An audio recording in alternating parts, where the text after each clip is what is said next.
Assalamualaikum warahmatullahi wabarakatuh. Alhamdulillahilladzi nahmaduhu wa nasta'inuhu wa nastaghfiruh wa na'udzu billahi min syururi anfusina wa min sayyiati a'malina. May yahdihillahu fala mudilla wa may yudlil fala hadiyalah.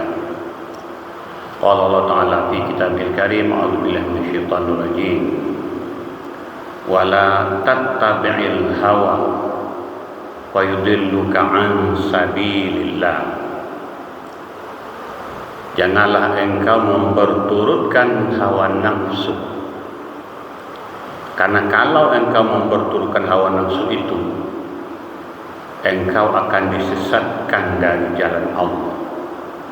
Surat Shad ayat 32.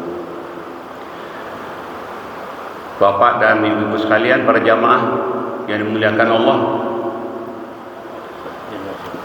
marilah kita bersyukur kepada Allah Subhanahu wa taala atas segenap rahmat yang diberikan Allah kepada kita. Salam dan salam selalu kita mohonkan kepada Allah supaya Allah terus curahkan untuk junjungan kita Nabi besar Muhammad sallallahu alaihi wasallam. Topik pengajian kita kali ini akan membahas tentang bahaya hedonisme. Bahaya hedonisme. Sekarang berkembang istilah hedonisme. Orang yang melakukannya disebut dengan hedonis. Apa artinya itu? Hedonisme ini adalah sikap hidup dimanapun orang berpikir untuk selalu memuaskan keinginan hawa nafsu. Terutama hawa nafsu berkaitan dengan pemuasan bersifat fisik. Ada model baru, baju yang baru dibeli. Ada model yang lain yang lebih bagus lagi dibeli. Sudah punya kendaraan satu, pengen dua, karena ini lebih menarik lagi. Sudah dua, ada lagi yang lebih bagus, beli lagi. Pokoknya apa saja yang baru, yang menarik, maka ukuran dari kebahagiaan dari orang ini adalah kenikmatan hawa nafsu. Semakin dia bisa mendapatkan yang dia inginkan, yang menarik, model baru, tren baru, maka disitulah orang itu merasa puncak kebahagiaan. Kaum muslimin berbahagia, dewasa ini banyak orang yang seperti itu. Terutama orang yang merasa berduit. Jadi bagi dia apa? Untuk apa lagi duit kalau bukan untuk kebahagiaan hawa nafsu, untuk pemuasan hawa nafsu. Tidak ada gunanya duit kalau kita tetap hidup serba sangat sederhana, terbatas. Maka harta, duit bagi orang-orang yang memuaskan hawa nafsu dengan pola hidup hedonisme, ukurannya adalah semakin banyak hawa nafsu terpuaskan, maka disitulah katanya puncak kebahagiaan. Kaum muslimin berbahagia.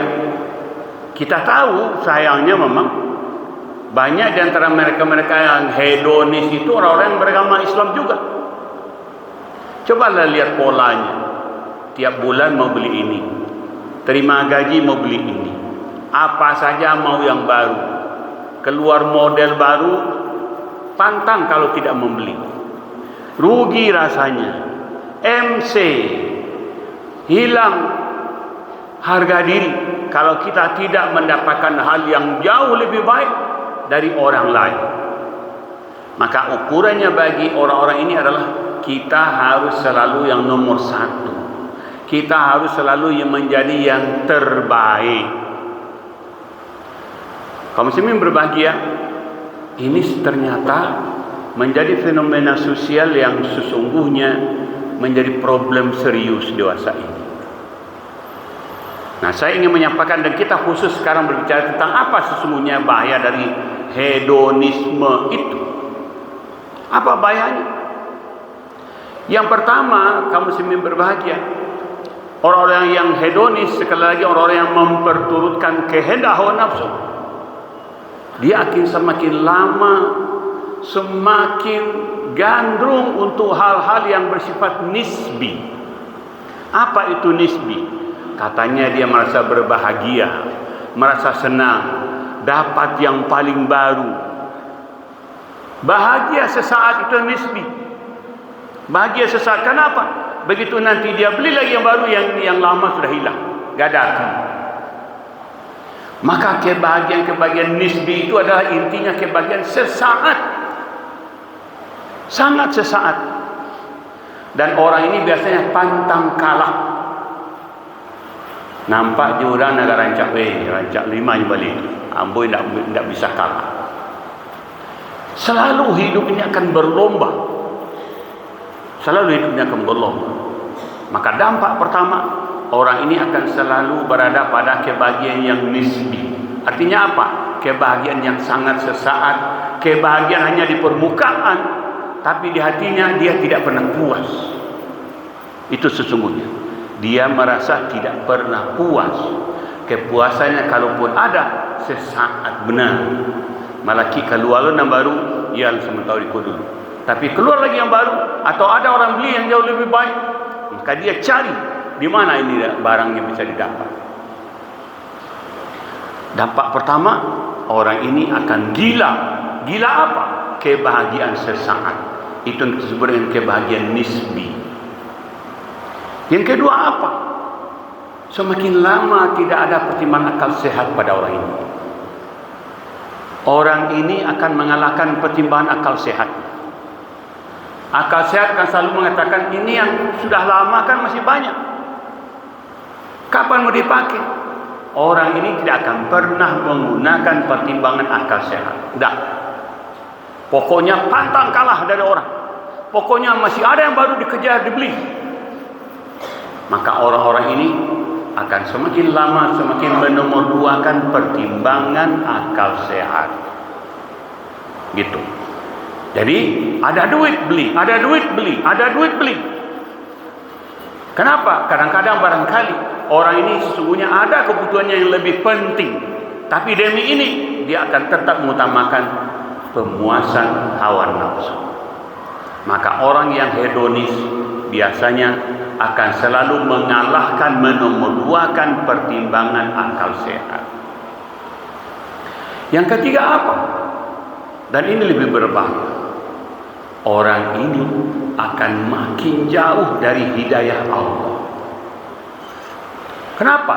Ukuran kebahagiaan orang ini bukan dapat petunjuk dari Allah, tapi kendali hawa nafsu. Dia sudah menjadi budak hawa nafsu. Budak hawa nafsu. Orang menjadi budak hawa nafsu tidak akan pernah selamat dalam hidupnya. Sekali lagi, orang menjadi budak hawa nafsu tidak akan pernah selamat dalam hidupnya. Rasul menjelaskan ada 3 hal yang mencelakakan, yang membinasakan. Ada 3 hal pula yang menyelamatkan.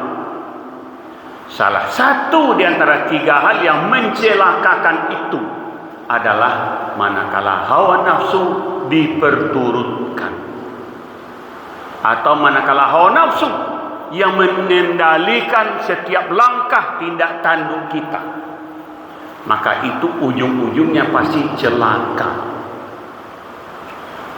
Banyak contoh dalam hidup ini betapa orang-orang kaya gila dengan kekayaannya, celaka semua.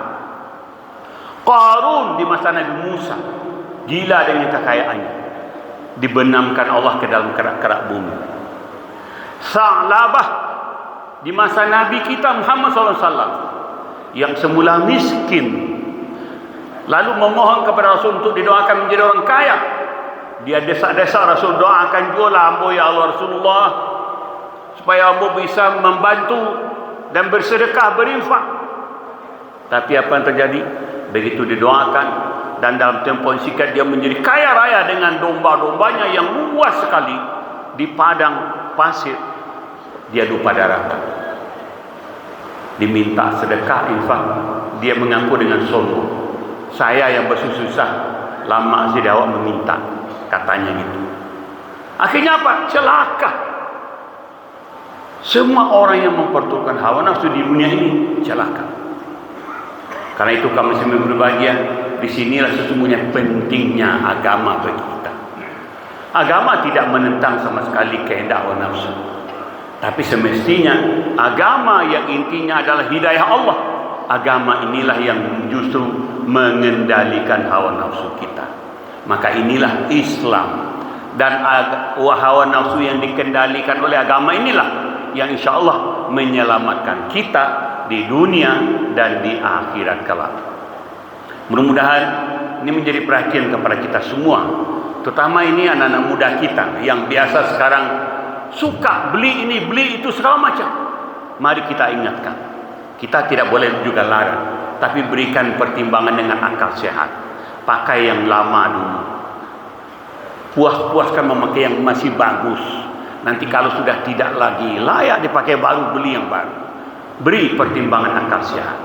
Jangan seperti orang-orang yang hedonis, bisa kalah pertimbangan akal sehat dari pertimbangan hawa nafsu. Coba bayangkan betapa berbahayanya hidup kalau yang menjadi pengendali kehidupan kita justru adalah hawa nafsu. Mudah-mudahan ada manfaatnya. Wabillahi taufiq wal hidayah. Wassalamualaikum warahmatullahi wabarakatuh.